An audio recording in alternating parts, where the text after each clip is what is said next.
Tout le plaisir est pour nous de vous informer, mesdames et messieurs. Bonsoir, vous êtes sur Mondico Télévision et vous avez raison. Tout de suite, les titres de votre journal.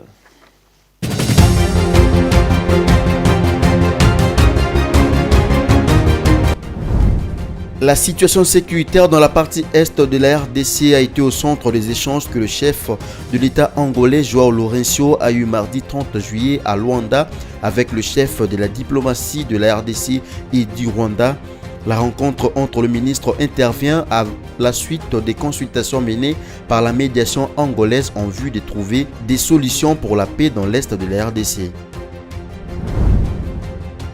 La ville de Kisangani en la province de la Chopo est prête à accueillir le président de la République Félix Tshisekedi. Sa venue dans cette partie du pays n'est plus l'ombre d'un doute.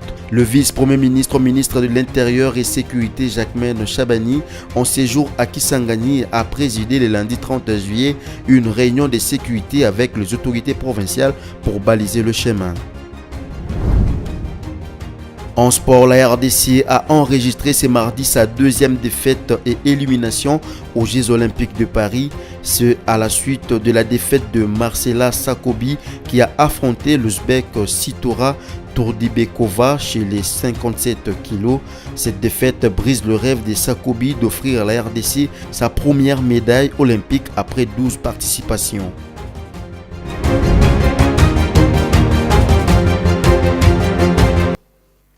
Mesdames et messieurs, bonsoir et bienvenue si vous nous rejoignez. Ouvrons cette grande édition du journal avec une brève. Thérèse Kaikwamba Wagner, ministre congolaise des Affaires étrangères, et son homologue rwandais Olivier Nduhungirehe ont été reçus ce mardi par le président angolais João Lourenço à Luanda en Angola. La rencontre à laquelle assistait également la chef de la diplomatie angolaise Tété Antonio a duré 1 heure. Aucune déclaration n'a été faite à la presse à l'issue de la réunion. Une rencontre qui rentre dans le cadre de la relance du processus de Luanda, avait-il indiqué, qui vise à rétablir la sécurité dans la partie est de la République démocratique du Congo. Nous y reviendrons avec force et détails dans nos prochaines éditions.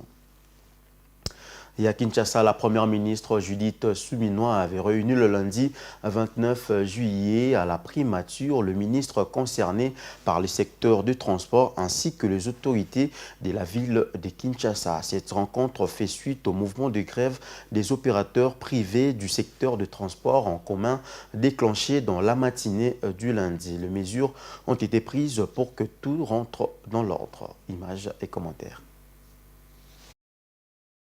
Au cours de cette réunion, tenue par la chef du gouvernement, le gouverneur de la ville de Kinshasa a regretté que les transporteurs n'aient pas donné un préavis de grève malgré le cadre de concertation qui existe entre l'exécutif provincial et les opérateurs privés. Qu'à cela ne tienne, les mesures sont prises pour que la situation revienne à la normale, a assuré Daniel Bumba à la première ministre. Il était question de brosser la situation, comme cela s'est relevé ce matin, par cette grève que nous qualifions sauvage, parce qu'il n'y a pas eu un préavis, alors que nous avons un cadre de concertation au niveau de la ville, où le gouverneur entretient des relations directes avec les opérateurs privés et dans les secteurs de transport urbain. Et nous assurons que le cadre de concertation va continuer, parce que c'est là où que nous débattons sur les questions essentielles. Et quant aux tracasseries, nous tenons à soulever ici, il est juste des questions de contrôle de routine des agents de division de transport. Et d'ailleurs, cette mission-là ne concerne que, alors que la pratique de affichage des itinéraires pour éviter les demi-terrains et affichage aussi de prix. Autre cas de mouvement de grève examiné, c'est celui des agents de la société Transco. À ce sujet, la première ministre a donné des instructions aux ministres concernés, notamment le vice-premier ministre, ministre de Transport et Voies de Communication, ainsi que le ministre des Finances. La réunion de tout à l'heure, c'était un peu une réunion pour faire le point des différentes activités qui ont pu se faire autour de chaque ministre dans la journée, parce qu'il s'agissait de la grève évidemment de transporteurs privés, mais vous savez aussi que l'État intervient à travers Transco, mais qu'il existe aussi Transacademia, qui est dédié spécifiquement aux étudiants. Donc il était question, par exemple, pour le vice-premier ministre Jean-Pierre Bemba, de faire le point des discussions avec les différents syndicats, notamment ceux de Transco, pour voir dans quelle mesure cette société peut opérer pleinement. Au terme de ces discussions, les gouvernements ont annoncé que des décisions seront prises en ce qui concerne la gestion quotidienne de Transco, tenant compte des revendications des travailleurs. En attendant, le gouvernement va apurer 2 mois d'arriérés des salaires des employés et approvisionner la société en carburant. La même démarche ou presque sera entreprise en ce qui concerne Trans Academia, la société dédiée au transport des étudiants. Restons toujours dans le secteur de transport. C'est une lueur d'espoir pour les agents de la Société des transports au Congo, Transco en sigle. Ces derniers ont été invités de reprendre le travail. Cet appel leur a été annoncé le lundi 29 juillet par le banc syndical de cette société après un compromis trouvé avec le gouvernement congolais représenté par le vice-premier ministre, ministre de Transport Jean-Pierre Bemba. Plusieurs revendications des agents de cette société ont été prises en compte. Dans la foulée, le gouvernement a décidé de payer 2 mois des arriérés de salaire. Le détail dans cet élément. Après une semaine de grève, les agents de la Société nationale de transport en République démocratique du Congo ont repris ce mardi 30 juillet 2024 leur activité. Leurs revendications ont trouvé une solution après un compromis trouvé entre le banc syndical et le gouvernement congolais, représenté par le ministre de tutelle. C'est ainsi qu'il a été décidé le paiement des arriérés de 2 mois de salaire des agents et la reprise de la subvention de cette société en carburant à raison de 600 mètres cubes par mois et tant d'autres avantages pour l'amélioration des conditions de vie des agents, d'où l'appel à la reprise de travail. Pour nous, agents de Transco, au sortir de cette réunion, nous retenons que nos 2 mois d'arriérés de salaire viennent d'être payés et que nous descendons au ministère des Finances pour prendre tous les documents et les montrer à la face du monde que nos 2 mois ont été payés aujourd'hui. Aussi, nous avons été dotés de 600 mètres cubes et puis son Excellence Jean-Pierre Bemba Gombo a promis de nous ravitailler en carburant chaque mois. Il en sera ainsi, puisque ces résolutions sont prises. Nous demandons à tous les agents de Transco de reprendre le travail. Suite aux accusations des mauvaises gouvernances portées par les agents contre le comité de gestion, il a été décidé d'un audit sur la manière dont la société a été gérée ces derniers mois. Aussi, une tripartite sera convoquée de mercredi prochain pour se pencher sur le plan de relance de cette société étatique. Un audit diligenté par son Excellence qui commence aujourd'hui. Et il est demandé à tous les agents Transco qui détiennent de preuves sur la mégestion de contacter les auditeurs pour que un rapport circonstancié soit dressé et après ces rapports-là, des décisions seront prises. Un plan de relance pour Transco va commencer à la journée de mercredi. Concernant les allocations scolaires, ils seront payés au plus tard le 15 août à tous les agents. La levée de la grève à Transco sera un offre de soulagement pour la population qui a éprouvé d'énormes difficultés pour se déplacer en l'absence de ces bus à travers la ville. Des bus qui sont souvent pris d'assaut à cause du faible coût de la course. À la une également, en marge de la journée de la commémoration du génocide congolais qui sera célébrée le 2 août, le vice-premier ministre, ministre de l'Intérieur, Sécurité et Affaires coutumières en séjour à Kisangani, en la province de l'Atchopo, a tenu une réunion avec le gouverneur ainsi que le membre de la sécurité de cette province en vue de préparer l'arrivée du chef de l'État qui va rendre hommage à toutes les victimes des guerres en République démocratique du Congo. Commentaire de Bijou Lumuna. Le vice-premier ministre, ministre de l'Intérieur, Sécurité et Affaires coutumières, est arrivé dans la province de l'Atchopo à Kisangani le lundi 29 juillet.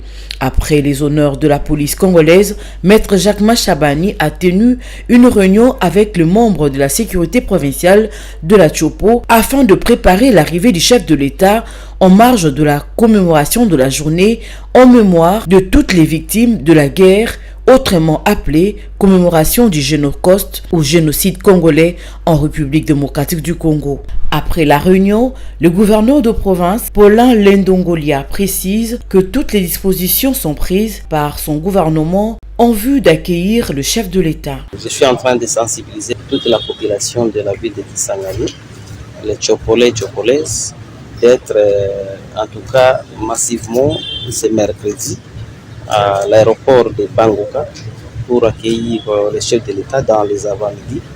Il y aura un meeting populaire où le chef va s'adresser à la population à la place de la poste de Kisangani. Le président de la République, Félix-Antoine Tshisekedi Tshilombo, est attendu à Kisangani le 2 août pour rendre hommage à tous ceux qui ont perdu leur vie dans un conflit en 1993 jusqu'à nos jours. Parlons justice à présent. Le ministère public dans l'affaire Corneille Nangaa et consorts, lors de l'audience du lundi 29 juillet, demandé à la Cour de prononcer la peine de mort contre le coordonnateur de l'Alliance Fleuve Congo, Corneille Nangaa, et ses complices pour crimes de guerre et trahison, mais aussi la confiscation de leurs biens immobiliers. Quant aux réparations civiles, l'organe de la loi a formulé la demande de 1 milliard de dollars américains. Suivez. Dans le cadre du procès contre le membre du mouvement politico-militaire Alliance Fleuve Congo, le ministère public a, lors de l'audience de ce lundi 29 juillet, à la cour militaire Kinshasa-Gombe, pris ses réquisitoires. L'organe de la loi a demandé à la cour militaire de prononcer la peine de mort contre Corneille Nangaa et ses complices pour crimes de guerre et trahison. S'agissant de biens immobiliers de l'ancien président de la CENI et actuellement coordonnateur de l'AFC, Corneille Nangaa et son épouse, ainsi que ceux de l'ancien député national Jean-Jacques Mamba, qui sont déjà placés sous séquestre, le ministère public a aussi ordonné leur confiscation. Dans ces réquisitoires, l'organe de la loi a également ordonné le maintien de 5 prévenus présents en détention et d'ordonner l'arrestation immédiate de ceux qui sont en cavale. Quant aux réparations civiles, l'organe de la loi a rejoint la partie civile République démocratique du Congo qui a formulé la demande d'1 milliard de dollars américains. En date du 24 juillet 2024,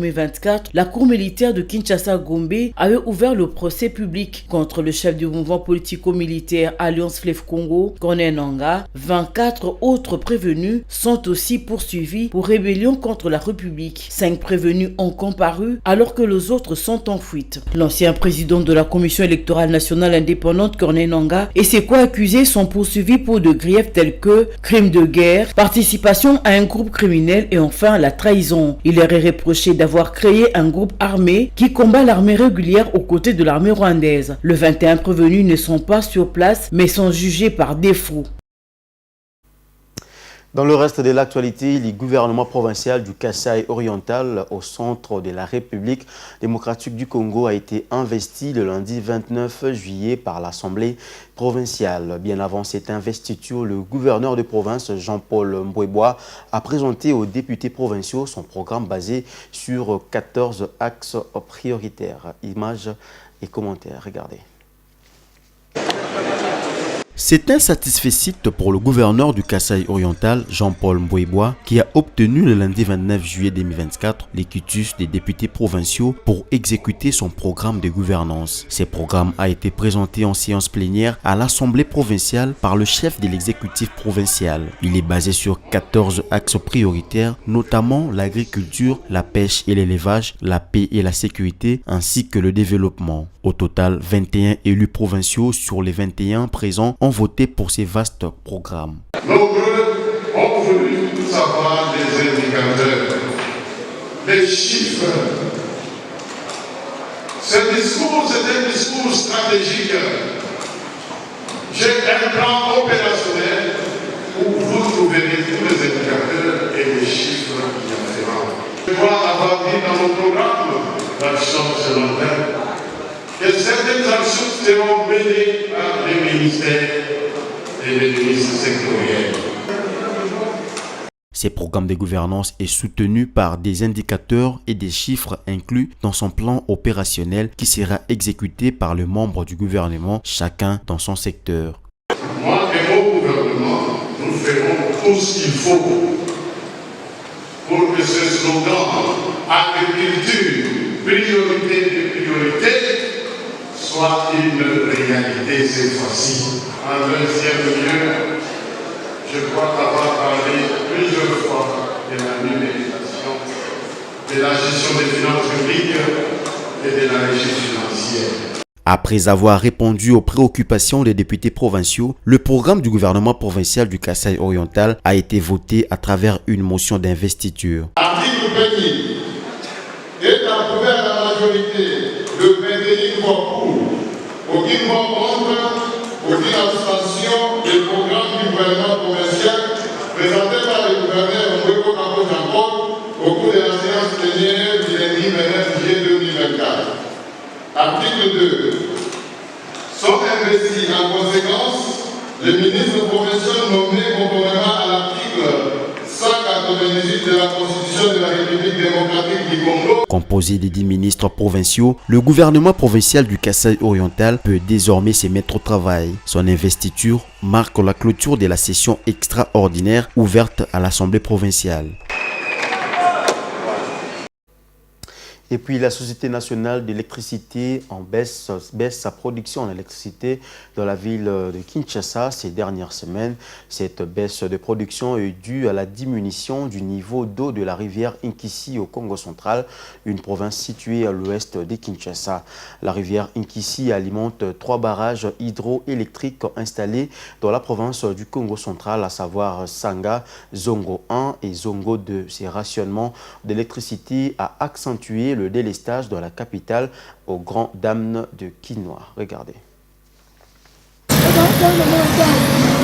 Les Quinois s'y sont réjouis de l'amélioration de la desserte en électricité par la SNEL, mais la nature en a décidé autrement.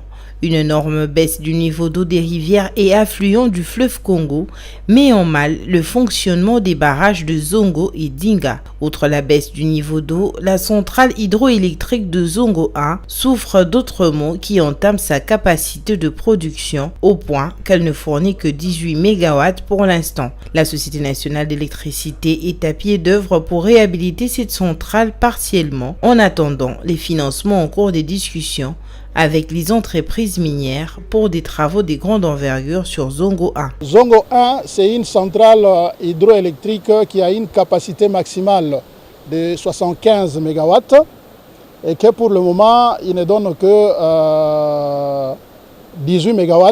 Les autres machines là-bas sont en panne.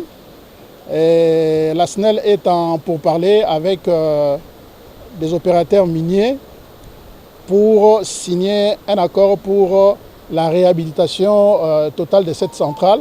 La direction générale a disponibilisé des moyens qui nous permettent maintenant de pouvoir mettre en service une deuxième machine.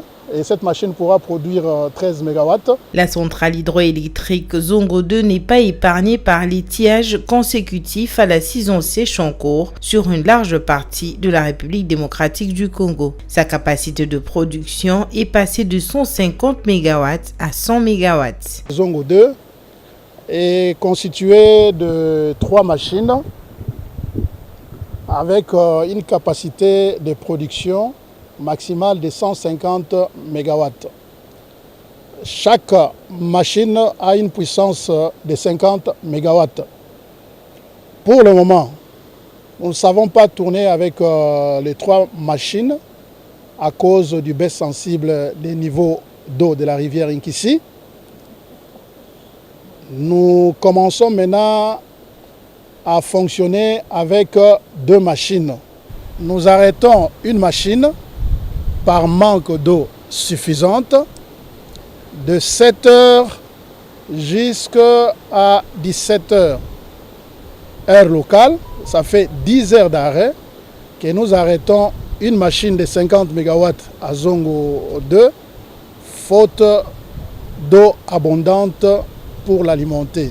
Face à ces phénomènes naturels, la Société nationale d'électricité n'a pas croisé les bras. Elle fait de son mieux pour continuer à desservir la ville de Kinshasa et ses environs en dépit du faible niveau d'eau sur la rivière Inkisi. À la SNEL, on compte les jours, on espère un retour rapide de la saison de pluie pour mettre fin à cet étiage sévère, selon les directeurs d'exploitation de la SNEL. Quand les pluies vont commencer à tomber, Et ces pluies-là vont contribuer à pouvoir alimenter la rivière Inkissi et nous aurons suffisamment d'eau pour pouvoir exploiter comme nous exploitons il y a 3 mois avec 3 machines d'une manière permanente à Zongo 2, une machine à Zongo 1 et 6 machines au niveau des Sanga. En attendant les beaux jours, les Kinois doivent faire face à ce délestage pour leurs besoins quotidiens.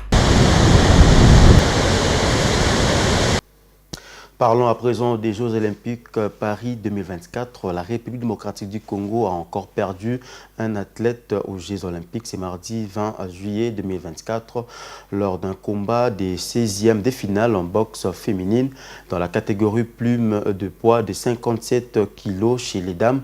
Marcela Sakobi a été battue par l'Ouzbek Sitora Tourbikekova, âgée de 22 ans, sur le score de 3-2 sur décision du jury. Regardez. Marcela Sakobi s'est inclinée au point par décision partagée devant l'Ouzbek Sitora Tourbikekova au premier tour du tournoi des boxe. C'était à l'Arena Paris Nord, dans le 7e arrondissement de la capitale française. C'est une véritable déception pour la pugiliste congolaise ainsi que l'ensemble de la délégation de la République démocratique du Congo après ces combats où Marcela Sakobi devait largement l'emporter au regard de sa prestation. Je ne sais pas quoi dire vraiment. Je respectais toutes les consignes que mes entraîneurs m'ont données. Je remportais ces combats, mais je ne sais pas qu'est-ce qui s'est passé au niveau du comptage avec les juges, regrette-t-elle en pleurs. La native de Kinshasa a pris le premier et le 3e round où elle aurait été techniquement supérieure à son adversaire, la touchant avec précision et se déplaçant après chaque direct qu'elle donnait son vis-à-vis. Mais cependant, il reste encore un petit espoir avec Brigitte Mbabi qui va entrer en compétition le jeudi 1er août face à la Thaïlandaise Janjaem Swanapeng. Terminons ce journal avec l'actualité en dehors de nos frontières. Des glissements de terrain survenus ce mardi 30 juillet dans la matinée dans l'état de Kerala, dans le sud de l'Inde, ont fait au moins 63 morts selon un nouveau décompte annoncé par le bureau du ministre des Finances et du Logement de cet état. Les autorités ont précisé à la presse que 116 personnes avaient déjà été blessées dans ces glissements de terrain qui ont frappé le district de Wayanad. Le détail dans cet élément. Les sauveteurs ont continué à extraire des personnes des débris ce mardi, après que de multiples glissements des terrains provoqués par des pluies torrentielles dans les suds de l'Inde ont tué plus de 50 personnes. On craint que de nombreuses autres personnes ne soient piégées sous les débris, ont indiqué des responsables ce mardi 30 juillet. Les opérations de sauvetage étant entravées par le mauvais temps. Les glissements de terrain ont frappé des villages vallonnés du district de Wayanad dans l'état du Kerala tôt ce mardi et ont détruit de nombreuses maisons et un pont, mais les autorités n'ont pas encore déterminé l'ampleur de la catastrophe. Les sauveteurs s'efforcent de dégager les personnes coincées sous la boue et les débris, mais leurs efforts sont entravés par des routes bloquées et un terrain instable. L'attaché de presse du ministre en chef du Kerala a déclaré que les glissements de terrain avaient tué au moins 49 personnes jusqu'à présent. Des images télévisées montrent de secouristes se frayant un chemin dans la boue et les arbres déracinés pour atteindre les personnes bloquées. Des véhicules emportés hors des routes ont été vus coincés dans une rivière en crue. Les autorités ont mobilisé des hélicoptères pour participer aux opérations de sauvetage et l'armée indienne a été sollicitée pour construire un pont provisoire après que des glissements de terrain ont détruit les ponts principaux qui reliaient la zone sinistrée. Dans un message publié sur les réseaux sociaux X, le premier ministre indien s'est dit bouleversé par les glissements de terrain survenus dans certaines parties de Wayanad, un district vallonné qui fait partie de la chaîne de montagnes de Ghats occidentaux. Le département météorologique indien a placé le Kerala en état d'alerte en raison des pluies incessantes qui s'abattent sur l'état. Les pluies diluviennes ont perturbé la vie de nombreuses personnes et les autorités ont fermé les écoles dans certaines régions ce mardi. Des nouvelles pluies sont prévues au cours de la journée. L'Inde connaît régulièrement des graves inondations pendant la saison de la mousson qui s'étend de juin à septembre et apporte la majeure partie des précipitations annuelles de l'Asie du Sud. Ces pluies sont cruciales pour les cultures pluviales plantées pendant la saison, mais elles causent souvent des dégâts considérables. Les scientifiques affirment que les moussons sont de plus en plus irrégulières en raison du changement climatique et du réchauffement de la planète. Fin de ces journaux, je vous en rappelle tout de suite le principal titre.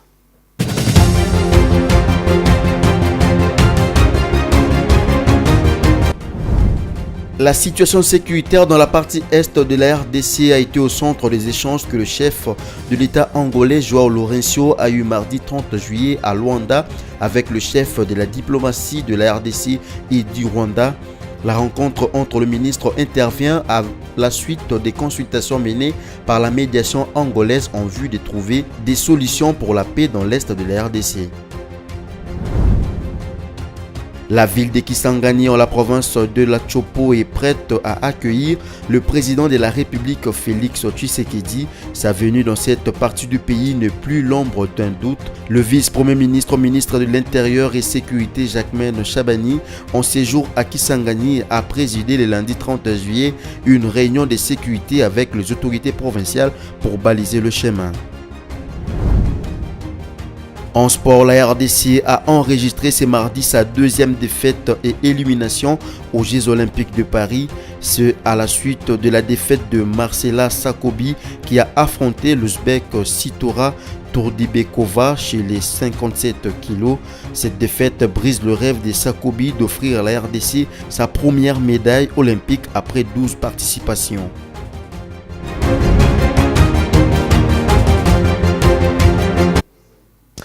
C'était un journal coordonné par Bijou Lumuna. Mesdames et messieurs, merci de l'avoir suivi. Merci également aux équipes en régie. On se retrouve très prochainement avec le même plaisir, le même travail et la même détermination. Au revoir.